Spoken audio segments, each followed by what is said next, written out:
In Lausanne tanzen die Antifaschisten Karneval, während die Polizei zuschaut und der Schweizer Armeechef feiert seine ersten 100 Tage. Und er stinkt da schon heftig.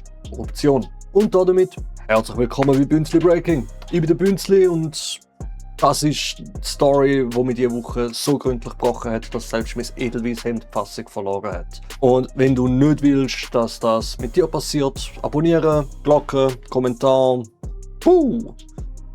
Übrigens ja, die Kamera gespiegelt, sorry, ja, schau da, Tätowierung. Geht weiter, ich bin noch ein bisschen vollgemalt. Ich weiss gerade, beim Duschen nehme ich einfach nicht weg.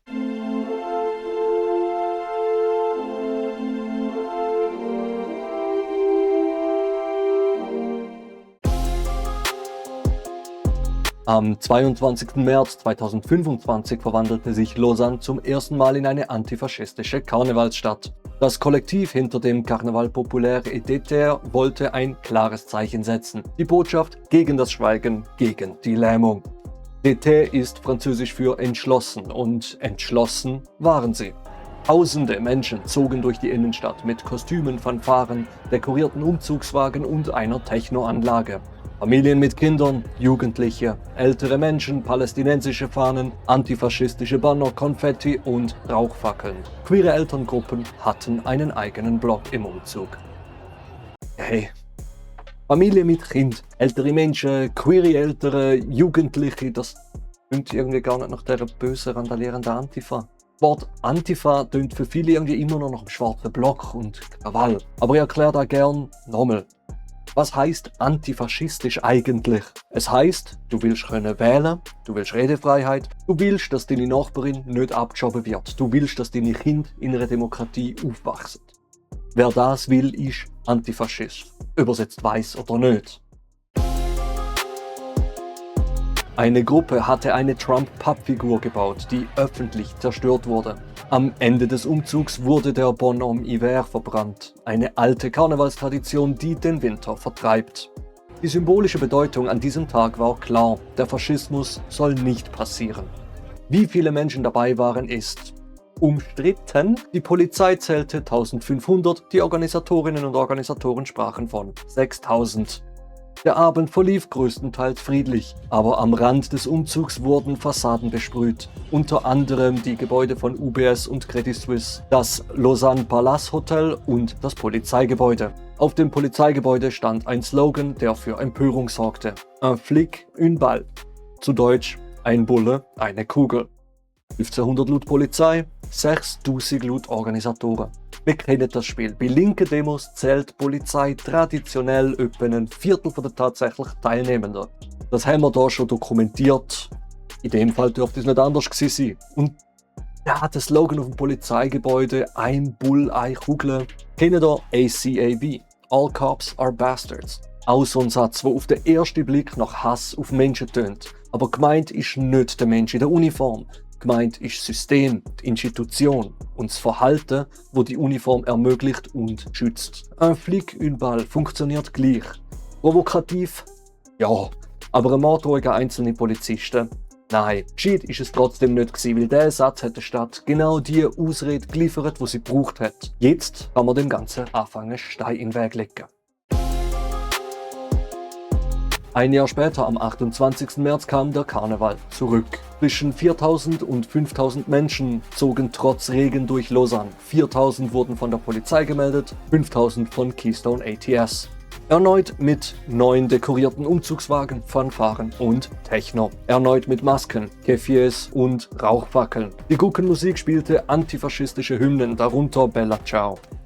Viele Teilnehmenden trugen selbstgebastelte Kostüme und Häkelmasken, hergestellt in einer einwöchigen Werkstattwoche vor dem Event. Eine Teilnehmerin sagte gegenüber 20 Minuten, antifaschistisch sein bedeutet für sie einfach ein normaler Mensch zu sein. Sorry, ich muss schnell meine Notizen führen holen. Hey, da streicheln doch meine Dudeln und nennen mich Vreni. Das sind wohl mal fast richtig gewesen und andere Quellen bestätigen das sogar. Ist das schön, dass ein Bünzli wie ich so etwas noch erleben darf? So schön! Auch dieses Mal gab es Sachschäden am Rand. Fassaden von UBS, BCV und weiteren Gebäuden wurden mit Farbe besprüht. Die zweite Ausgabe stand zudem unter Spannung, weil rechtsextreme Gruppen offen zur Gewalt aufgerufen hatten. Der Aktivclub Romandia kündigte auf Telegram eine Gegenmobilisierung an, um die Teilnehmenden einzuschüchtern und rund zu machen. Die Gruppe La Jeunesse Très Nationaliste verteilte physisch Flyers in den Lausanner Straßen. Der Inhalt war unmissverständlich: Zähne würden fallen. In sozialen Medien kursierten weitere Drohungen in dieselbe Richtung. Die Stadt Lausanne meldete diese Aufrufe dem Staatsanwalt. Am Tag selbst erschien keiner von ihnen. Der Aktivclub Romandia erklärte kurz vor Beginn des Umzugs, es sei klüger gewesen, nicht zu kommen, um langjährige Bemühungen nicht zu gefährden. Aktivclub Romandia, Front contre Révolutionnaire, La Jeunesse 13, grosse Namen, eigene Telegram-Kanäle, Flyer in der Stadt verzeiht, würdet fallen. Und den nicht. Niemand. Leere Strassen. Das kennen wir. Im Internet sind es 10.000. Auf der Straße sind es 0. Weil 10.000 Bots und Feiglinge hinter dem Bildschirm halt keine Beine haben. Kurz vor dem Start kommt dann die offizielle Erklärung, es sei gescheiter gewesen, zum nicht kommen, zum langjährige Bemühungen nicht zu werden. Ich meine, langjährige Bemühungen für was?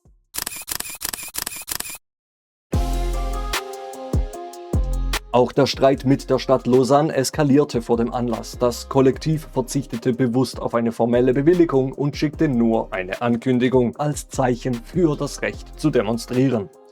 Die Stadt erteilte trotzdem eine Bewilligung, aber sie kürzte die geplante Route von 4 Kilometern auf 1,5 Kilometer. Und sie machte klar, dass die Organisatorinnen und Organisatoren für allfällige Sachschäden aufkommen müssen. Amnesty International kritisierte das.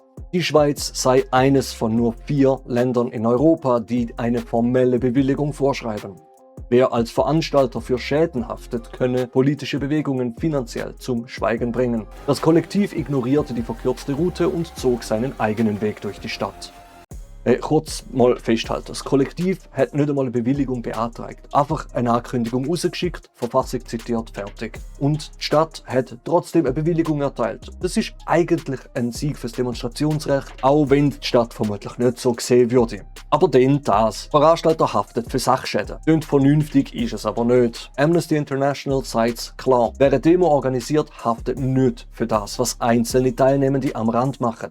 Das ist Rechtsprinzip, kein Ermessensspielraum. Wenn das durchkommt, können sich nur noch gut finanzierte Organisationen es leisten, zu demonstrieren. Alle anderen schweigen. Aber hey, wenn Veranstalter jetzt für Sachschäden haftet, erstes Community-Treffen von Bünzli Breaking an der nächsten SVP-Delegiertenversammlung. Wer kommt mit Farbe? Hey, was man sagen kann, der Karneval ist zurück und er kommt sicher wieder.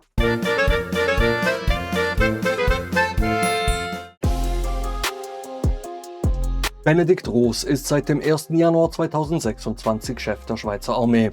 60 Jahre alt, Karrieresoldat, 40 Jahre nach seiner eigenen Rekrutenschule.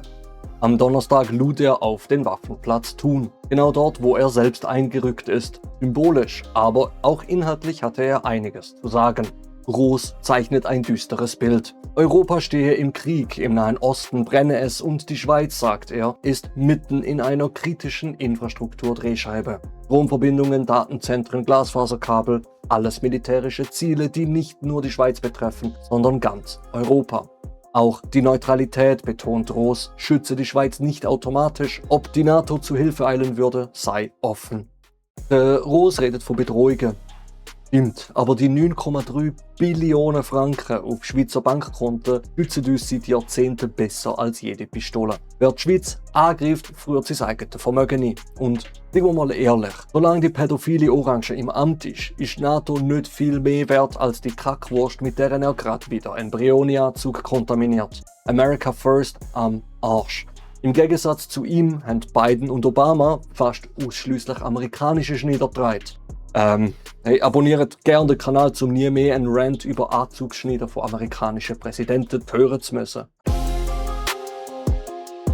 Die Schweiz will aufrüsten. Drohnenabwehr, Cyberabwehr, Boden-Luftverteidigung. Auf dem weltweiten Rüstungsmarkt liegt die Schweiz auf Prioritätsstufe 13 von 15 der USA. Die Bücher der Rüstungsfirmen sind voll. Wer spät bestellt, wartet. Für die Patriot-Flugabwehrsysteme hat die Schweiz bereits rund 700 Millionen Franken angezahlt, bei Gesamtkosten von rund 2 Milliarden Franken. Geliefert wurden sie noch nicht. Die USA bedienen sich inzwischen offenbar aus einem anderen Konto, nämlich dem für die F-35 Kampfflugzeuge der Schweiz, auf dem rund 1,4 Milliarden Franken liegen. Roos sagt das nicht, um zu jammern, er will Dringlichkeit unterstreichen. Also wir zahlen Milliarden für Waffen, wo uns nur auf dem Papier schützen. Patriots sind zahlt, geliefert noch nicht. Und das Geld für die F-35 hat sich der buttergelbe Immobilienbetrüger auch schon mal kurz geborgt. So genau handeln wir überhaupt noch mit denen?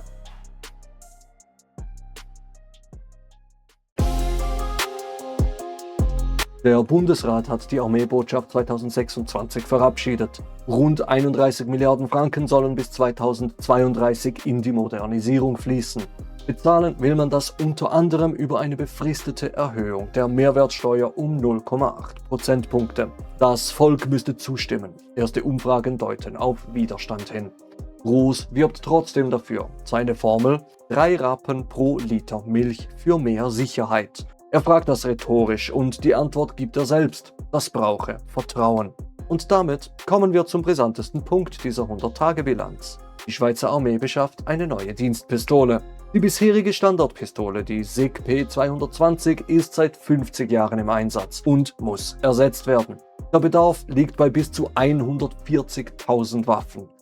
In einer ersten Tranche sollen für 50 Millionen Franken 50.000 Stück beschafft werden. 3 Modelle traten gegeneinander an. Die Glock 45 aus Österreich, die HK SFP 9 aus Deutschland und die Sig Sauer P320 aus den USA. Wieso testen wir überhaupt noch Waffen aus den USA? Wir haben immer noch nicht gelernt, dass die kein verlässlicher Handelspartner sind. Preise gehen auf, Sachen werden nicht geliefert, Zeug wird plötzlich schwieriger.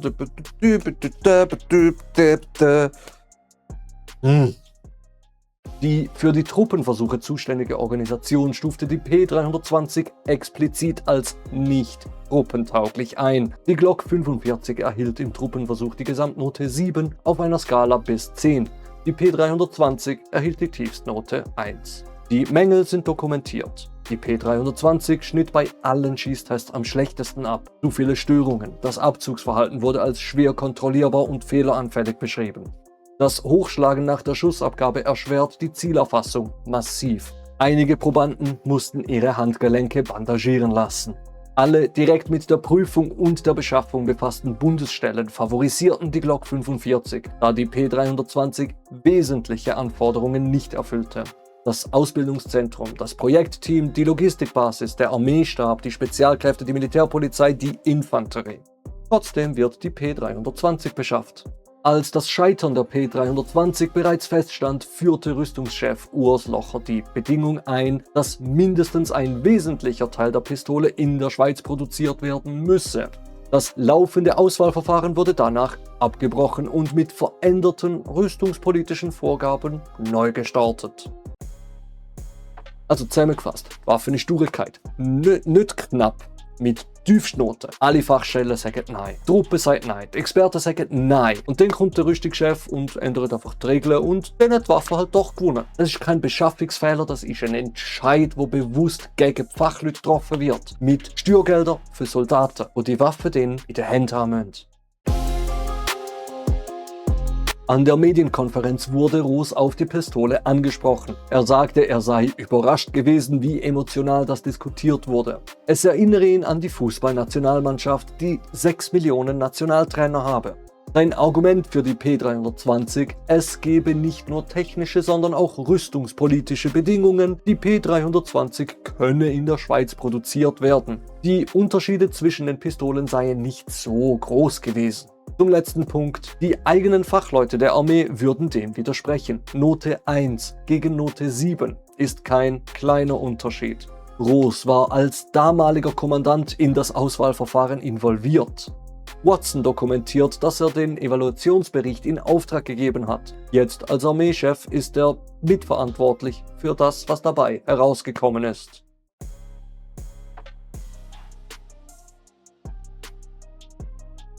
Schmeckt mal wieder nach Korruption da drinnen.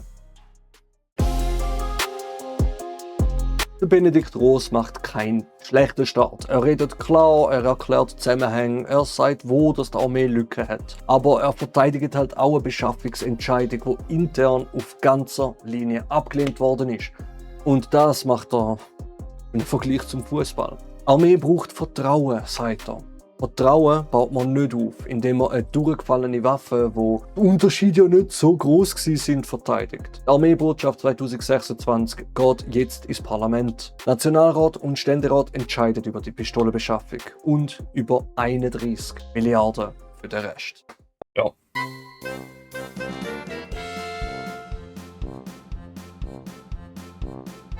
Wäre jetzt natürlich huren unglücklich, wenn ich da alles gegen das Schweigen der Lähmung. Also machen wir den ganzen Artikel nochmal, dafür kommen wir jetzt wahrscheinlich. Jetzt haben wir einmal die Situation gehabt, dass während der Aufzeichnung PC abgestürzt ist. Ich habe wieder für einen Scheiß zusammengeschrieben, Mann. Habe ich davor, dass es auf dem Handy war. Scheiss noch. Wieder ohne Mikrofon aufgenommen.